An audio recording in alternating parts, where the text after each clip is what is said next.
بہر خاک مدینہ۔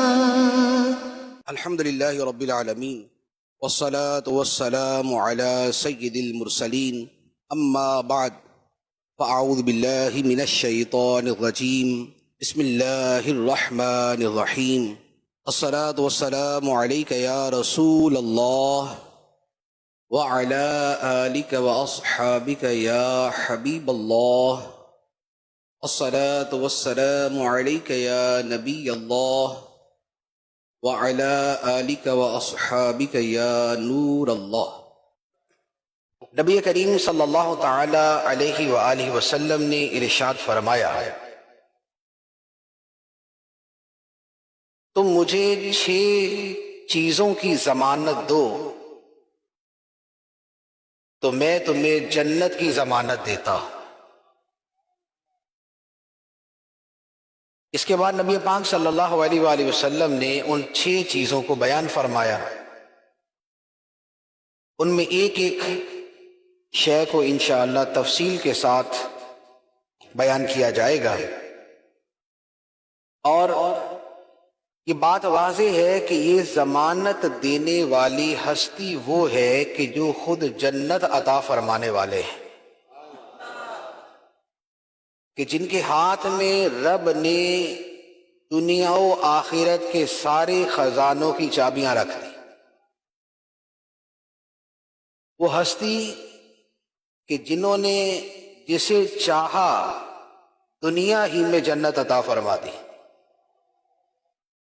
خواہ وہ سیدنا عثمان غنی رضی اللہ تعالی عنہ غزوہ تبوک کے موقع پر انہیں جنت عطا فرمائی، پیر روما کی خریداری پر جنت عطا فرمائی، مسجد نبوی شریف کی توسیع کے لیے زمین کا ایک ٹکڑا خریدنے پر جنت عطا فرمائی، جنہوں نے حضرت ربیعہ بن کعب رضی اللہ تعالی عنہ کو وضو کا پانی پیش کرنے پر جنت عطا فرمائی۔ وہ ساقی کوثر مالک جنت شفیع امت صلی اللہ تعالی علیہ وآلہ وسلم فرماتے ہیں کہ تم مجھے 6 کاموں کی ضمانت دو کہ تم یہ کام کرو گے تو میں تمہیں جنت کی ضمانت دیتا۔ جنت کی ضمانت ایک تو عام ہے، تو قرآن مجید اور احادیث میں ویسے بھی بیان کی گئی ہے، اللہ تعالیٰ کی طرف سے جنت کی ضمانت، نبی پاک صلی اللہ علیہ وآلہ وسلم کی طرف سے جنت کی ضمانت، اور ایک خاص ضمانت ہے کہ خاص اعمال پر وہ بشارت دی گئی۔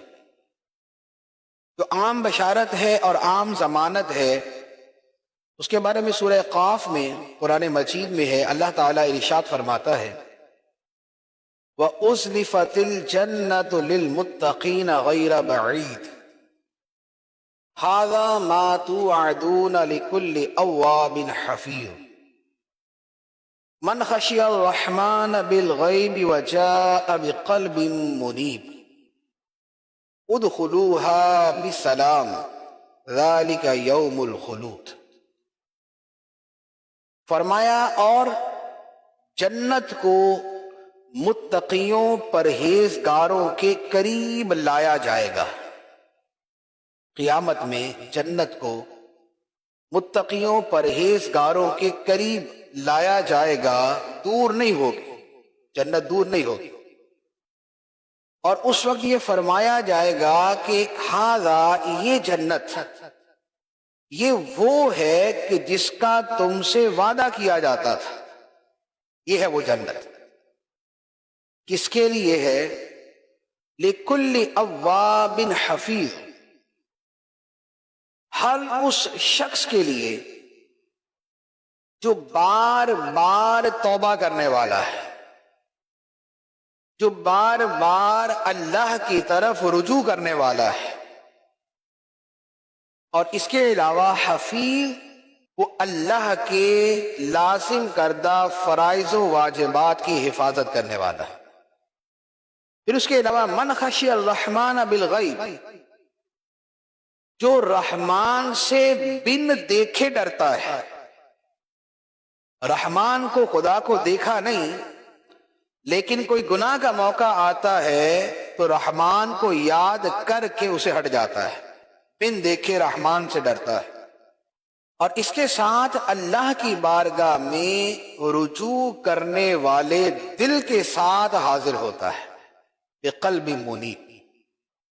تو ان اوصاف والے جو متقی ہیں، جو توبہ کرنے والے ہیں، جو خدا کی طرف بار بار رجوع کرنے والے ہیں، جو فرائض و واجبات کی حفاظت کرنے والے ہیں، جو نفس کی گناہوں سے حفاظت کرنے والے ہیں، جو رحمان سے بن دیکھے ڈرنے والے ہیں، اور جن کے دل خدا کی بارگاہ میں جھکے ہوئے ہیں، انہیں میدان قیامت میں کہا جائے گا ادخلوها بسلام، سلامتی کے ساتھ اس جنت میں داخل ہو جاؤ، سلامتی کے ساتھ اس جنت میں داخل ہو جاؤ۔ ذالک یوم الخلود، یہ جو دن ہے یہ ہمیشگی کا دن ہے، کہ اب نعمتوں کا وہ دن طلوع ہوگا جو کبھی غروب نہیں ہوگا، اب زندگی کی وہ صبح شروع ہوگی جس کا کبھی اختتام نہیں ہو، اب عیش اور خوشی اور راحت اور اللہ کی رضا کی وہ زندگی جنت میں شروع ہوگی جس زندگی نے ہمیشہ ہمیشہ باقی رہنا ہے۔ اور اس ہمیشہ کی زندگی میں کیا ہوگا؟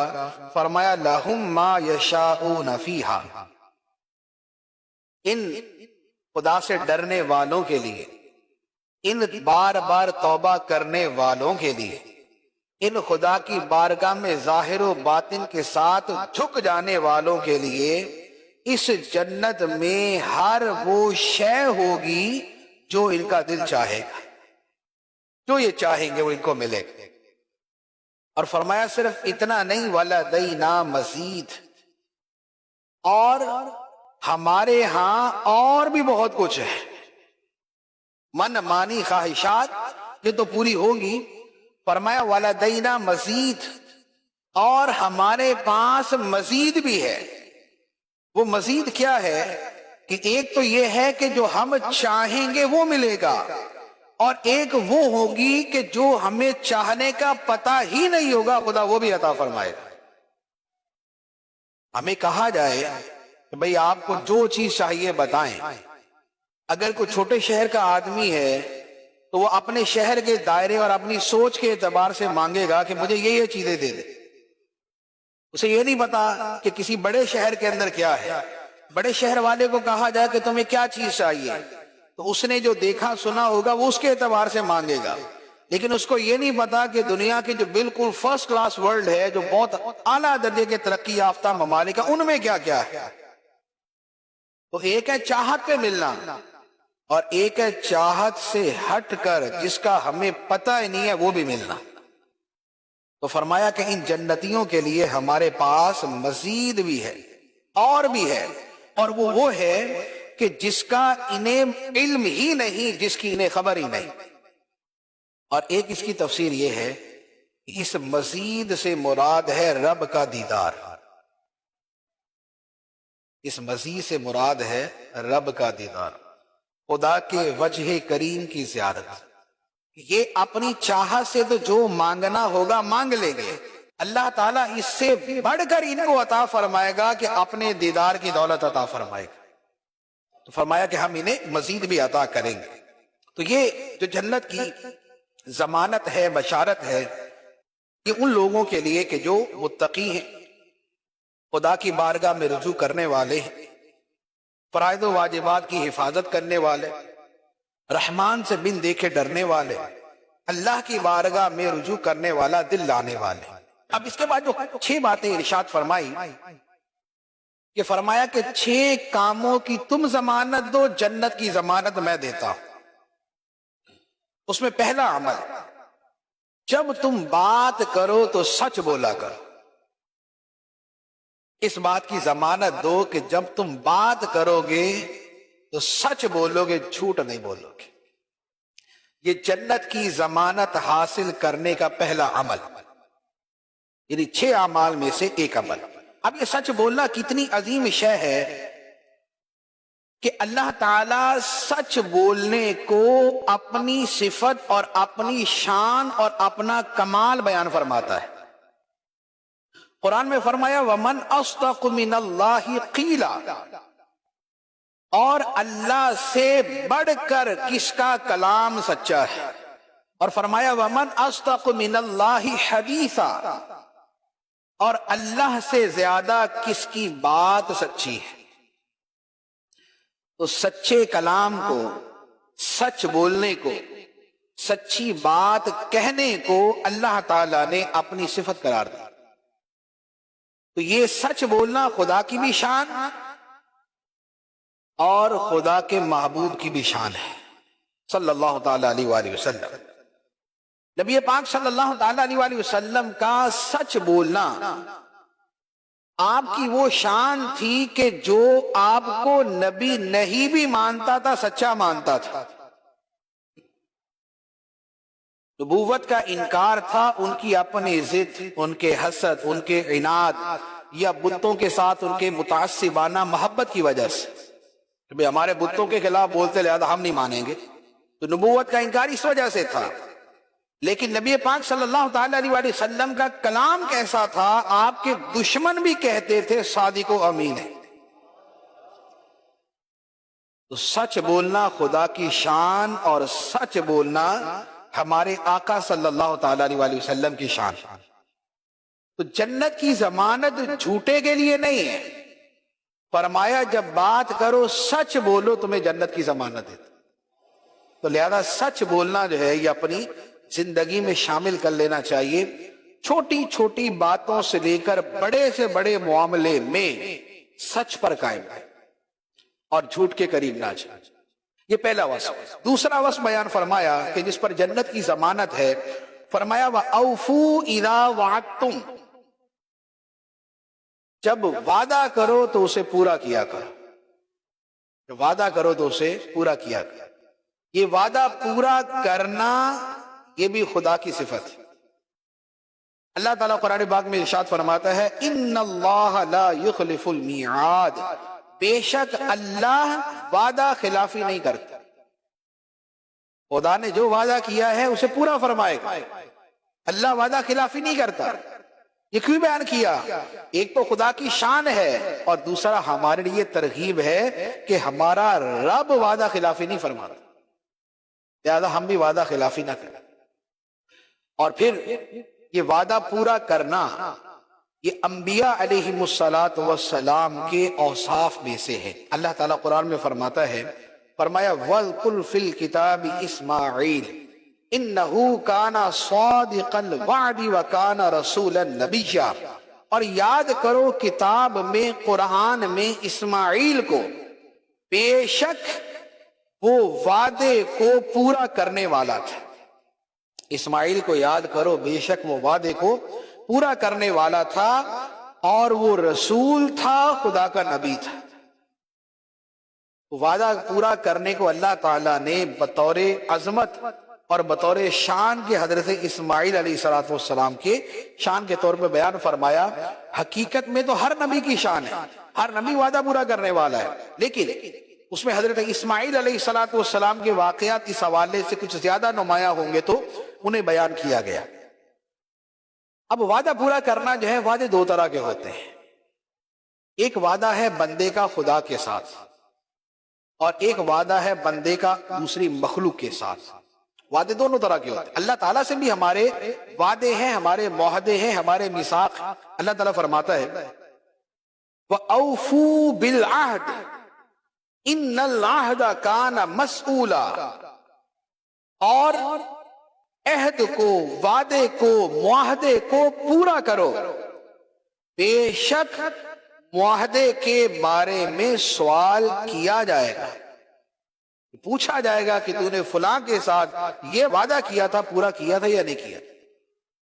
اب بہت مرتبہ ایسا ہوتا ہے کہ بندہ خدا کے ساتھ کئی وعدے کر لیتا ہے، لیکن جب وقت آتا ہے تو پھر ادھر ادھر ہو جاتا ہے۔ اللہ تعالیٰ نے صحابہ کرام کی شان میں بیان فرمایا کہ یہ خدا سے جو وعدہ کرتے تھے پورا کرتے تھے، صحابہ کرام کی شان میں بیان فرمایا، سورہ احزاب میں ہے، فرمایا من المؤمنین رجال صدقوا ما عاہدوا اللہ علیہ، فرمایا مومنوں میں کچھ وہ مرد ہیں کہ جنہوں نے اللہ سے کیے ہوئے وعدے کو سچا کر دکھایا، اللہ سے کیے ہوئے وعدے کو سچا کر دکھایا۔ فَمِنْهُمْ مَنْ قَضَى نَحْبَهُ وَمِنْهُمْ مَنْ يَنْتَظِرُ، اور ان صحابہ میں کوئی وہ ہے کہ جو اپنی اس وعدے کو پورا کر چکا، اور کوئی وہ ہے کہ جو انتظار کر رہا ہے کہ کب وعدے کا وقت آئے تو میں خدا کا وعدہ پورا کر دوں۔ یہ کون سا موقع تھا؟ کچھ صحابہ کرام غزوہ بدر میں شریک نہیں ہو سکے، تو انہوں نے اللہ تعالیٰ سے یہ وعدہ کیا کہ اے اللہ، اگر دوبارہ کوئی ایسا موقع آئے، اگر دوبارہ دشمن ہم پہ حملہ کرے، اگر دوبارہ نبی پاک علیہ السلام کی معیت میں ہمیں دشمنوں سے لڑنا پڑے، تو اے اللہ تیرے ساتھ یہ وعدہ ہے کہ ہم لڑ کے دکھائیں گے۔ اور پھر جب غزوہ احد کا واقعہ ہوا تو اس میں ان صحابہ کرام نے کیسے اسے پورا کیا کہ ان میں ایک صحابی وہ تھے کہ جنہوں نے اس طرح اللہ سے وعدہ کیا تھا، اور غزوہ احد میں جب وہ شہید ہوئے تو ان کے بدن پر تیر، تلوار، نیزے، بھالے کے اتنے زخم تھے کہ سر سے لے کر پاؤں تک کوئی حصہ سلامت نہیں تھا۔ یہ پہچانا نہیں جا رہا تھا کہ یہ ہے کون۔ پھر اس صحابی کو ان کی ہمشیرہ نے، ان کی بہن نے ان کے انگلیوں کے پوروں سے پہچانا کہ یہ میرے بھائی کی انگلیوں کے پورے ہیں۔ یہ وہ ہے کہ جنہوں نے خدا سے عہد کیا، ما عاہد اللہ علیہ، جنہوں نے خدا سے عہد کیا تھا کہ اے اللہ وقت آیا تو ہم تجھے اپنی جانیں قربان کر کے اور اپنے آپ کو پیش کر کے دکھائیں گے، اور پیش کر کے دکھایا، اور ایسا دکھایا کہ سر سے لے کر پاؤں تک بدن کا کوئی عضو زخموں سے خالی نہیں تھا، سلامت نہیں تھا۔ اور فرمایا کہ کچھ نے تو پورا کر دیا اور کچھ انتظار میں ہے، جن کے وعدے کا وقت نہیں آیا، ایسا نہیں کہ وہ ہٹ گئے، وہ انتظار میں ہے کہ کب موقع آئے اور ہم رب سے کیے ہوئے اس وعدے کو پورا کریں۔ تو یہ ہے وعدہ پورا کرنا، کہ خدا سے وعدہ کیا اور پھر اسے پورا کیا۔ تو فرمایا کہ جب تم وعدہ کرو تو اسے پورا کرو، میں تمہیں جنت کی ضمانت دیتا ہوں۔ اور یہ وعدہ پورا نہ کرنا یہ کیا ہے؟ فرمایا منافق کی علامت۔ وَإِذَا وَعَدَ أَخْلَفَ، جب وعدہ کرتا ہے تو وعدہ خلافی کرتا ہے۔ تو وعدہ خلافی کی یہ صورت حرام ہے کہ وعدہ کرتے ہوئے پہلے سے یہ ذہن میں ہو کہ پورا نہیں کرنا۔ اور ایسے بہت سارے واقعات ہوتے ہیں کہ وعدہ کرتے ہوئے کل تمہارے پاس آؤں گا، لیکن پہلے سے ذہن میں آنا وانا نہیں ہے کچھ بھی، پہلے سے ذہن میں فلاں موقع پر ہم یہ کریں گے، وعدہ ہے، لیکن پہلے سے ذہن میں کہ کرنا نہیں۔ گھر میں بچوں سے وعدہ ہوتا ہے فلاں دن یہ کریں گے، پہلے سے ذہن میں ہے کہ کرنا نہیں۔ اسی طریقے سے کاروبار کے اندر کسی سے معاہدہ ہے، کسی سے وعدہ ہے، فلاں تاریخ کو میں آپ کی جو ادائیگی کرنی ہے وہ کر دوں گا، لیکن پہلے سے ذہن میں ہوتا ہے کہ کرنی نہیں ہے۔ کسی کا قرض دینا ہے، اسے بول دیا فلاں تاریخ کو تو بس بالکل پکی بات ہے میں آپ کو دے دوں گا، وعدہ کر لیا، لیکن ذہن میں پہلے سے ہے کہ نہیں اس دن بہانہ کر دوں گا۔ یہ منافق کی علامت، اور یہ وعدہ خلافی حرام، کہ جب وعدہ کرتے ہوئے یہ ذہن میں ہے کہ اسے پورا نہیں کرنا۔ اب یہ وعدہ بندے نے خدا سے کیا یا مخلوق سے کیا، دونوں صورتوں کے اندر گرفت میں آتا ہے۔ قرآن مجید میں اللہ سے کیے ہوئے وعدے کو پورا نہ کرنا، کیونکہ بہت مرتبہ ہمارا بھی یہ معاملہ ہوتا ہے کہ یا اللہ اس مرتبہ بس ہماری یہاں سے جان چھوٹ جائے، اس کے بعد تو میں ہوں اور مسجد، یا اللہ یہ والا کام ہو جائے اس کے بعد تو میں فلاں گناہ کے قریب بھی نہیں جاؤں گا۔ تو خدا سے وعدے کرتے رہتے ہیں، یا اللہ مجھے مال مل جائے بس اس کے بعد پھر میں تیری راہ میں ایسا خرچ کروں گا کہ دنیا دیکھے۔ خدا سے وعدے کرتے ہیں، لیکن جب موقع آتا ہے اسے پورا کرنے کا تو پھر نکل جاتے ہیں۔ اللہ تعالیٰ نے اسی کو قرآن پاک میں بیان فرمایا، وَمِنْهُمْ مَنْ عَاهَدَ اللَّهَ، اور لوگوں میں کچھ وہ ہے کہ جنہوں نے اللہ سے یہ عہد کیا تھا، لَإِنْ آتَانَا مِنْ فَضْلِهِ، کہ اگر اللہ ہمیں اپنے فضل سے مال عطا کر دے، اگر اللہ ہمیں اپنے فضل سے مال عطا کر دے، لَنَصَّدَّقَنَّ وَلَنَكُونَنَّ مِنَ الصَّالِحِينَ، تو ہم ضرور صدقہ کریں گے۔ ہمیں مال ملا تو ہم صدقہ کریں گے اور نیک بنیں گے۔ اللہ تعالیٰ فرماتا ہے فَلَمَّا آتَاهُم مِّن فَضْلِهِ، تو جب اللہ نے اپنے فضل سے انہیں مال عطا کر دیا، بَخِلُوا بِهِ، تو پھر مال میں کنجوسی کرنے لگ۔ پہلے تو خدا سے وعدے کرتے تھے یا اللہ مال دے گا ہم تیری راہ میں خرچ کریں گے، تیری راہ میں خرچ کریں گے، صدقہ کریں گے، لیکن جب اللہ تعالیٰ نے مال دے دیا پھر اس مال میں کنجوسی کرنے لگے، وَتَوَلَّوْا، اور منہ پھیر لیا، وَهُمْ مُعْرِضُونَ، اور وہ اعراض کرنے والے تھے۔ تو اب یہ خدا سے وعدہ کر کے پھرنے کا نتیجہ کیا ہوا؟ اللہ تعالیٰ فرماتا ہے فَأَعْقَبَهُمْ نِفَاقًا فِي قُلُوبِهِمْ، اللہ تعالیٰ نے ایسے لوگوں کے دلوں میں منافقت پیدا کر دی جو وعدہ خدا سے کر کے پورا نہیں کرتے، اللہ تعالیٰ ایسوں کے دلوں میں منافقت ڈال دیتا ہے اور اس کا سبب ان کی وہ وعدہ خلافی ہوتی ہے۔ تو یہ خدا سے وعدوں کے حوالے سے بات تھی۔ اب مخلوق کے وعدوں کے اعتبار سے وعدے، صرف وعدے اور معاہدے یہ صرف وہ نہیں ہوتے جو ہم زبانی کلامی کسی سے کہتے ہیں کہ پرومس ہے، وعدہ ہے، ایک ہی زبان سے کہہ دیتے پرومس، وعدہ، صرف یہ وعدہ نہیں ہوتا اور صرف یہ معاہدہ نہیں ہوتا۔ کچھ معاہدے وہ ہوتے ہیں کہ جنہیں ہمارا دین یہ فرماتا ہے کہ یہ تمہارا معاہدہ ہے، یہ تمہاری کمٹمنٹ ہے۔ اس کی ایک مثال، جب شادی ہوتی ہے، نکاح ہوتا ہے، اس عقد نکاح کو اللہ تعالیٰ قرآن میں فرماتا ہے کہ یہ میاں بیوی کے درمیان ایک معاہدہ ہے۔ یہ معاہدہ ہے کہ شوہر اس کے حقوق ادا کرے گا۔ یہ معاہدہ ہے کہ رب فرماتا ہے وَأَخَذْنَا مِنْكُمْ مِيثَاقًا غَلِيظًا، اور یہ عورتیں، یہ بیویاں تم سے بڑا مضبوط قسم کا معاہدہ کر چکی ہیں۔ یہ تمہارے ساتھ معاہدہ ہے۔ اب وہ معاہدہ کس چیز کا ہے؟ اس کی ڈیٹیل اللہ تعالیٰ نے بیان فرمائی، فرمایا وَعَاشِرُوهُنَّ بِالْمَعْرُوفِ، اپنی بیویوں کے ساتھ اچھے طریقے سے زندگی بسر کرو گے۔ اور اچھے طریقے سے زندگی بسر کرنے کا مطلب ہوتا ہے ان کی عزت کرنا، نہ کہ ذلیل کرنا، ان کی ضروریات کو پورا کرنا، نہ کہ بھوکے مارنا، ان کے خاندان کے حوالے سے کوئی بات کہہ کے ان کی دل آزاری نہ کرنا بلکہ دل کو خوش کرنا۔ تو یہ وَعَاشِرُوهُنَّ بِالْمَعْرُوفِ میں پھر یہ جو میاں بیوی کا معاہدہ ہے اس میں شوہر کے اعتبار سے رب فرماتا ہے هُنَّ لِبَاسٌ لَكُمْ وَأَنْتُمْ لِبَاسٌ لَهُنَّ، کہ یہ تمہارے لیے لباس ہے، تم ان کے لیے لباس ہو۔ لباس سے زینت ہوتی ہے، لباس سے عیب چھپتے ہیں، لباس گرمی سردی میں تحفظ دیتا ہے۔ تو میاں بیوی کے درمیان یہ معاہدہ ہے کہ ایک دوسرے کی خامی چھپائیں گے، ایک دوسرے کے لیے زینت کا سبب بنیں گے، ایک دوسرے کا تحفظ کریں گے۔ اب اس کو اگر بریچ کرتا ہے، کو توڑتا ہے، تو یہ وعدہ خلافی میں آئے گا۔ ان کے ساتھ وعدہ ہے۔ اللہ تعالیٰ فرماتا ہے وَلَهُنَّ مِثْلُ الَّذِي عَلَيْهِنَّ بِالْمَعْرُوفِ، اور بیویوں کے شوہروں پر ویسے ہی حق ہیں جیسے شوہروں کے بیویوں پر ہیں۔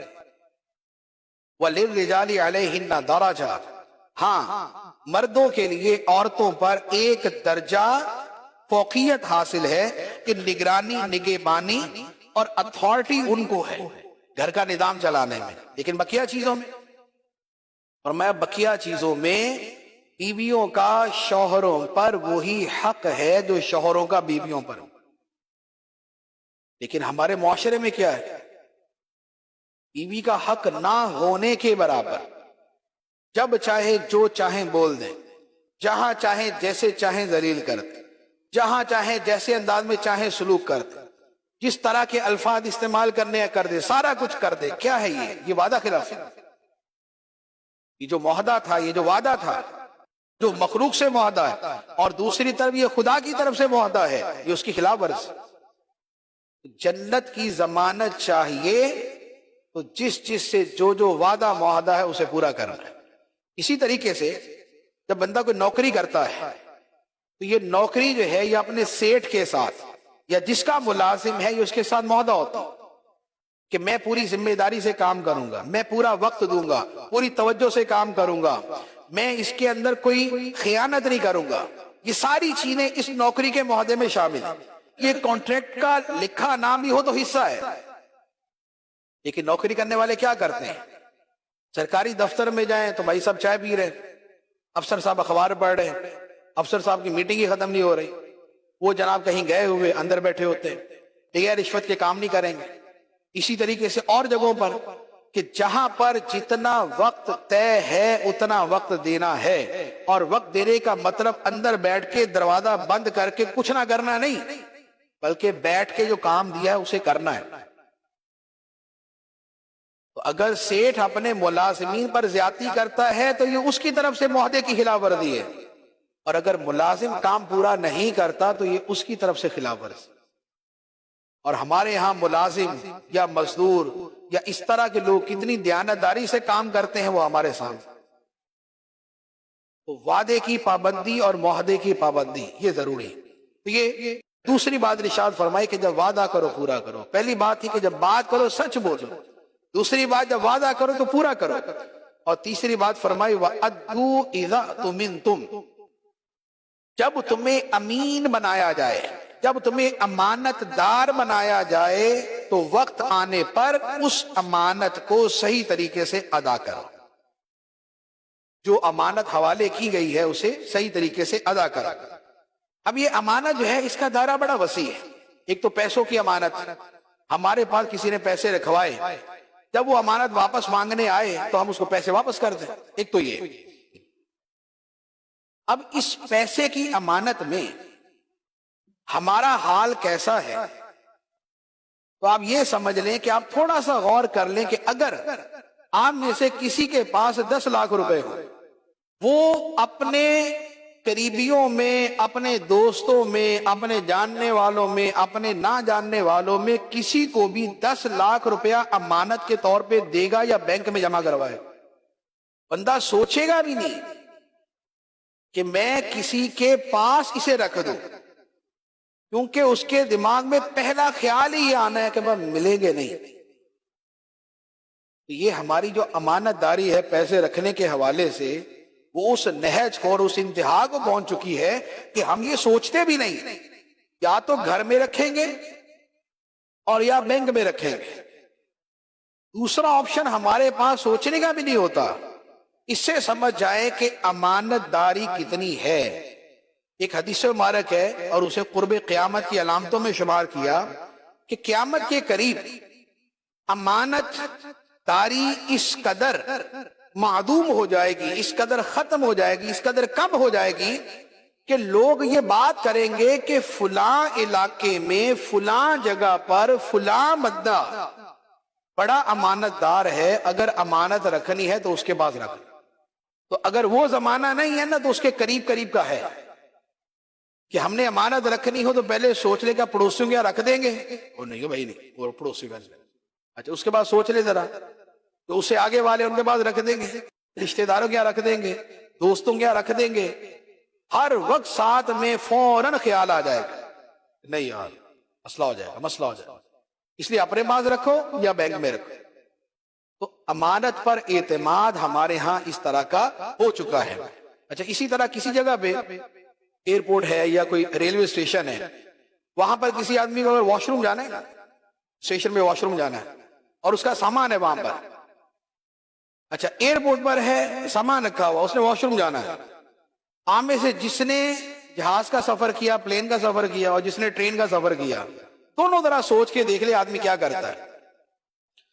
وہ اپنے سامان کو اپنے ساتھ ہی لے کے واش روم میں جاتا ہے.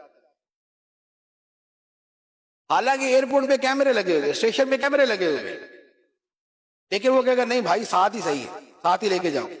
اور اگر اس نے باہر کسی کے پاس چھوڑنا ہو نا تو باہر جو سامان اندر جا نہیں سکتا، یا کسی اور جگہ جانا ہے سامان چھوڑ کے ہی جانا ہے، تو اسٹیشن کے ایک کنارے سے لے کے دوسرے کنارے تک ہر ایک کا چہرہ دیکھے گا، یار یہ بندہ خیانت تو نہیں کرے گا، یہ خیانت تو نہیں، یہ خیانت. پھر اب ان سب میں جو اسے کوئی داڑھی والا نظر آئے گا، جو اسے ٹوپی مامے والا نظر آئے گا، جو تھوڑا اس کو کوئی نماز پڑھتا نظر آئے گا، نماز پڑھتا دیکھے گا نا تو آ جائے گا بھائی صاحب سامان رکھتا ہوں آپ کے پاس. کوئی داڑھی والا نظر آئے گا تو کہ سامان رکھتا ہوں آپ کے پاس. اس کا مطلب کیا ہوا کہ وہاں 1000 بندوں میں 4 بندوں کی داڑھی ہے، 5 بندے نمازی ہیں، تو امانت دار یہی ہے پھر. اگرچہ اور بھی ہوں گے لیکن ہمارا اعتماد جو امانت داری کا وہ کیسا ختم ہو چکا ہے. یہ عام مثال ہے. سب سے پہلا ڈر یہی ہوگا کہ جس کے پاس سامان رکھا وہ اپنی ٹرین چھوڑ کے سامان لے کے نکل جائے گا. ہمارا بس سٹینڈ پہ ہے وہ اپنی بس چھوڑ دے گا، کسی اور بس میں لے کے نکل جائے گا، چوری کر لے گا. یہ امانت داری. تو امانت داری ہمارے اندر کتنی ایسی ہو کہ کروڑوں روپیہ دے کر بھی اس کو ایک ذرہ برابر یہ اندیشہ نہ ہو کہ یہ ہماری امانت میں خیانت کرے. نبی پاک صلی اللہ تعالی علیہ وآلہ وسلم کا معاملہ کیا تھا کہ ہجرت کی رات آپ کو قریش اور دیگر قبیلوں کے ایک نوجوان جو جمع ہو کے 100 کے قریب تھے، وہ آپ کو شہید کرنے کے لیے آپ کے گھر کے دروازے پہ کھڑے تھے.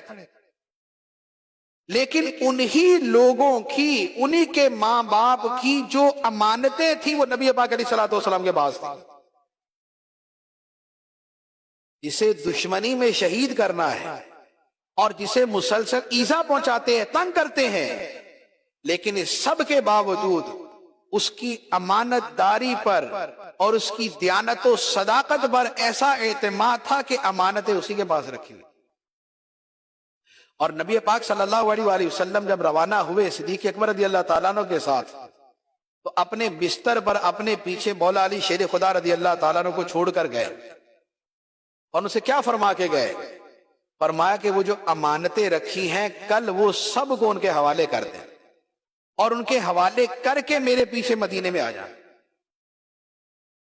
حالانکہ جاتے ہوئے نبی پاک علیہ الصلوۃ والسلام مولا علی شیر خدا رضی اللہ تعالیٰ عنہ جو ہے وہ آپ کے چچا کے بیٹے، اور اسلام میں جو ان کی اس وقت تک کی خدمات اور بعد کی خدمات تھی سرکار پہ تو سب آیا تھے، جو ہونی تھی سرکار کو سب پتا تھا. تو نبی پاک علیہ الصلوۃ والسلام کو صدیق اکبر رضی اللہ تعالیٰ عنہ سے محبت، مولا علی سے بے پناہ محبت، اپنی گود میں پالا تھا ساری زندگی، لیکن ساتھ نہیں لے کے گئے. فرمایا وہ امانتیں حوالے کر کے آ. یہ ہے امانت. تو پیسوں کی امانت ہو یا اس کے علاوہ. اچھا، پیسوں کی امانت کے علاوہ ایک اور امانت رازداری، کوئی راز بتانا، کوئی مشورہ لینا بھی ہوتا. ہم سے کسی نے مشورہ کیا، ہم اس کے مشورے کو دوسروں کو بتاتے پھرے. ہمیں کسی نے راز کی بات بتائی، ہم اس راز کو ادھر ادھر پھیلاتے پھرے. تو راز کے حوالے سے بھی دیکھ لیں رازداری ہمارے اندر کتنی، بہت کم. ایک راز کسی کو بتا دے، بلکہ بعض کے بارے میں مشہور تو ہوتا ہے کہ جو بات پورے محلے میں پھیلانی ہے وہ بطور راز کے اس کو بتا دو. اسے یہ کہہ دینا کہ بھائی صاحب راز کی بات ہے، بتانی نہیں کسی. تو آئی ہوپ سو کہ اگلے دن تک پورے محلے میں پھیلی ہو، کیونکہ پتا تھا کہ اس نے یہی کرنا. تو رازداری کا یہ معاملہ. اچھا، پھر اسی طرح امانت کی ایک اور بڑی اہم قسم وہ ہے کہ جب کسی کو یہ اتھارٹی، یہ اختیار دیا جائے کہ وہ کسی منصب پر کسی کو مقرر کرے، اہل اختیار، اہل اقتدار، یا جس بھی درجے کے اندر کوئی اختیار رکھتا ہے، جب اسے یہ ذمہ داری دی جائے. کمپنیوں کے اندر مینیجر ہوتے ہیں، فیکٹریوں کے اندر مینیجر ہوتے ہیں، ان کو یہ ذمہ داری ہے کہ وہ اپنے وہ مختلف جگہوں پر مختلف لوگوں کو اپوائنٹ کریں. تو یہ جو اپوائنٹمنٹ ہے، خواہ وہ اس فیکٹری کے معاملات پہ ہے، یا وہ ملک کے معاملات پہ ہے، یا ملت کے معاملات پہ ہے، قوم کے معاملات پہ ہے، یہ امانت داری ہے. اور اللہ تعالیٰ فرماتا ہے ان اللہ یأمرکم ان تؤدوا الامانات الی اہلہا، بے شک اللہ تمہیں حکم دیتا ہے کہ امانتیں ان کے اہل کے حوالے کر دو.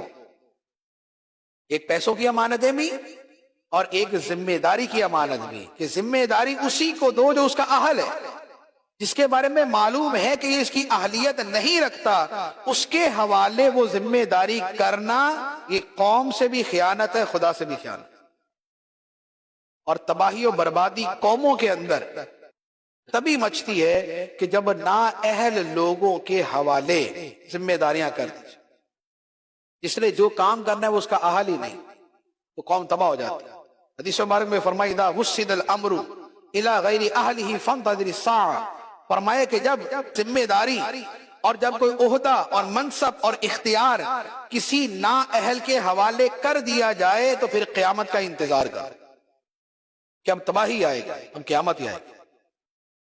تو امانت داری پیسے کی ہو یا ذمہ داری کی ہو یا راز اور مشورے کی ہو، اسے پورا کرنا جو ہے یہ ضروری ہے۔ اور حدیث میں فرمایا کہ جب تمہیں امین بنایا جائے، جب کوئی امانت تمہارے حوالے کی جائے تو اسے صحیح طریقے سے دیانتداری کے ساتھ ادا کرو، تم یہ کرو میں تمہیں جنت کی ضمانت دیتا ہوں۔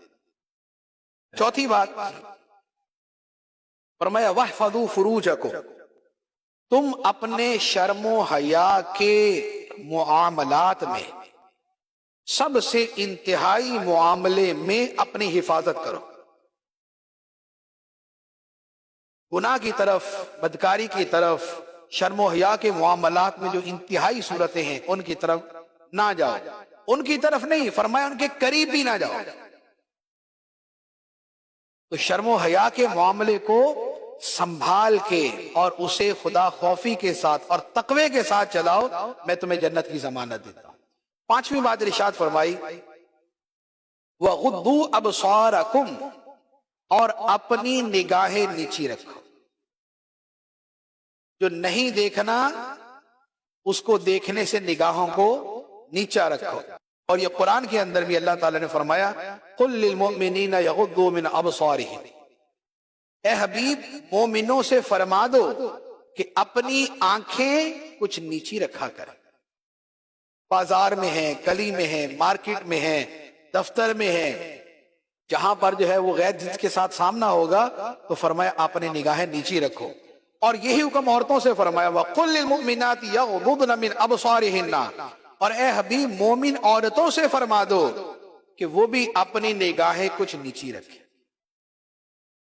اب نگاہیں اگر مارکیٹ میں، بازار میں، دفتر میں نیچے رکھنی ہے تو یہی معاملہ جہاں جوائنٹ فیملی سسٹم ہے وہاں پر بھی ہے، اور یہی معاملہ جو ہمارے ہاتھ میں موبائل ہے اس کا بھی، کہ اصل مقصد تو نگاہوں کو گناہوں سے بچانا ہے، نگاہ کو گناہ سے بچانا ہے۔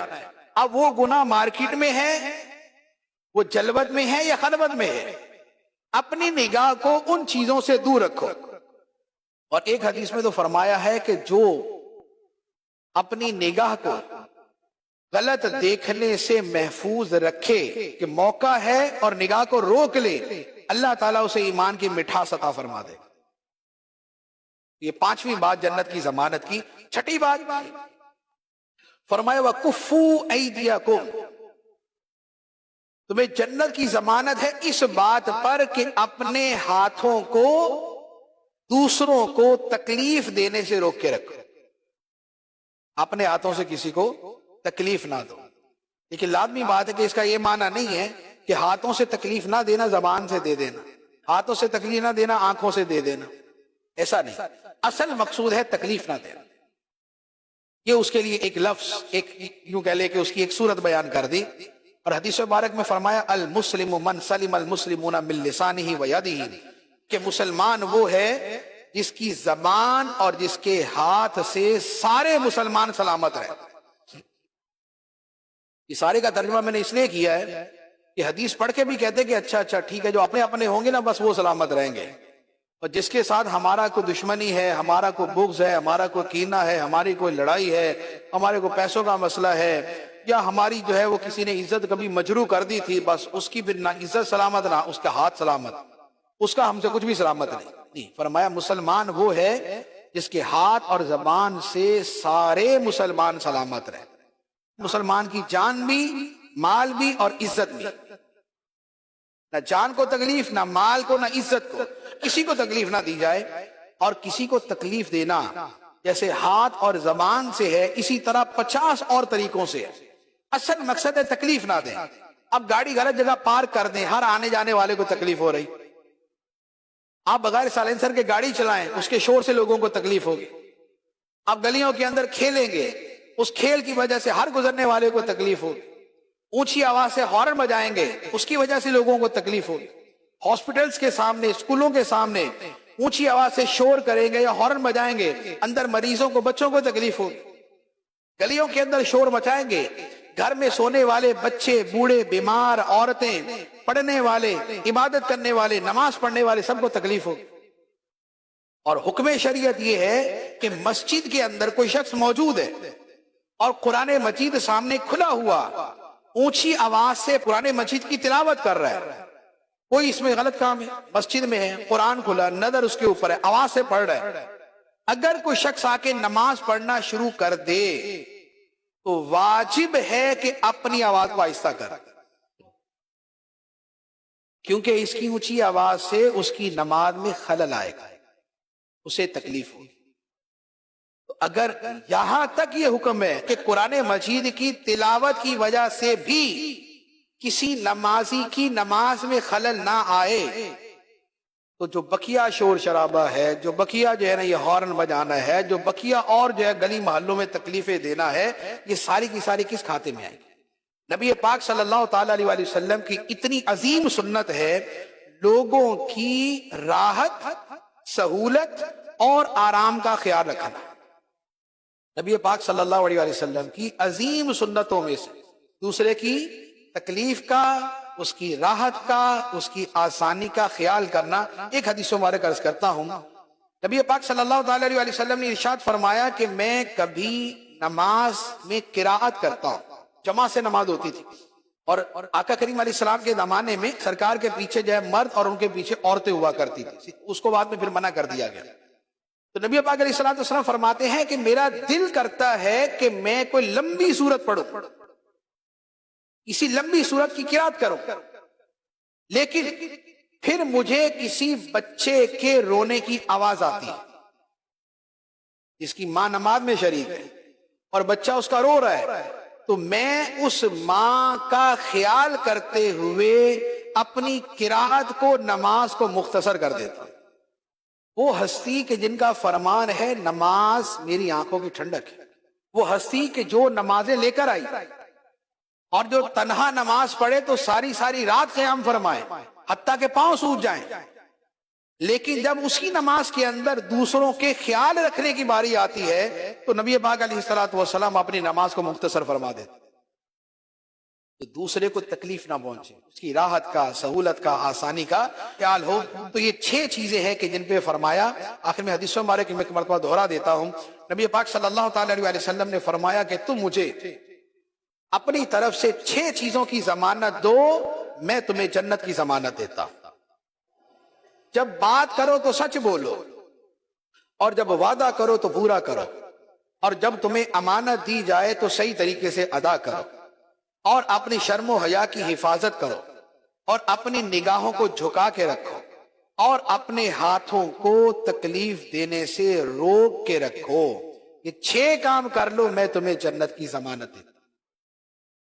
اللہ تعالی ہمیں عمل کی توفیق عطا فرمائے، آمین بجاہ النبی الامین صلی اللہ علیہ وسلم۔ میں مبلغ بنوں سنتوں کا، خوب چرچا کروں سنتوں کا، ہو کرم بہر خاک مدینہ، یہ دین متی کی ہے اس سے تشہیر ایمان و یقین کی، سچی ہے تعبیر یہ دین متی کی، ہے اس سے تشہیر ایمان و یقین کی۔ مدنی چینل، مدنی چینل، مدنی چینل، مدنی چینل، مدنی چینل، مدنی چینل۔ ایک کمال کا میں آپ کو واقعہ سناتا ہوں، حضرت موسیٰ علیہ نبینا علیہ الصلوۃ والسلام کے دور کا واقعہ ہے۔ اللہ کریم نے آپ کو حکم دیا کہ اے موسیٰ فلاں علاقے میں جاؤ، میرے ایک ولی کا انتقال ہو گیا ہے، تو اس کا جا کر نماز جنازہ ادا کرو، غسل کفن کا انتظام کرو۔ آپ ادھر گئے، آپ نے جب غسل کفن کے لیے کوشش کی تو لوگ کہنے لگے آپ کدھر آ گئے، یہ تو بڑا گناہ گار، بڑا بدکار اور زمانے کا بیکار شخص ہے، آپ اس کا جنازہ پڑھنے آئے ہیں۔ بہرحال آپ نے وہ سارا کچھ کر دیا، پھر اللہ سے کہا کہ یا اللہ بندے تو یہ کہہ رہے ہیں تیرا نافرمان تھا، گناہ گار تھا، اور تو فرماتا ہے تیرا ولی۔ اللہ نے فرمایا موسیٰ بات یہ بندے بات تو صحیح کر رہے ہیں، یہ جو کہہ رہے ہیں نا یہ سب ٹھیک کہہ رہے ہیں، مگر بات یہ ہے کہ اس بندے نے مرنے سے پہلے جب اس کی وفات کا وقت قریب آیا نا تو 5 کلمات کے ذریعے اس نے مجھے پکارا، اے موسیٰ میں نے ان 5 کلموں کی وجہ سے اس کی مغفرت فرما دی۔ حضرت موسیٰ نے کہا یا اللہ مجھے 5 سینٹنس بتا دے، مجھے وہ 5 کلمات بتا دے کہ صدیاں گناہ کر کے اتنے بڑے گناہگار کو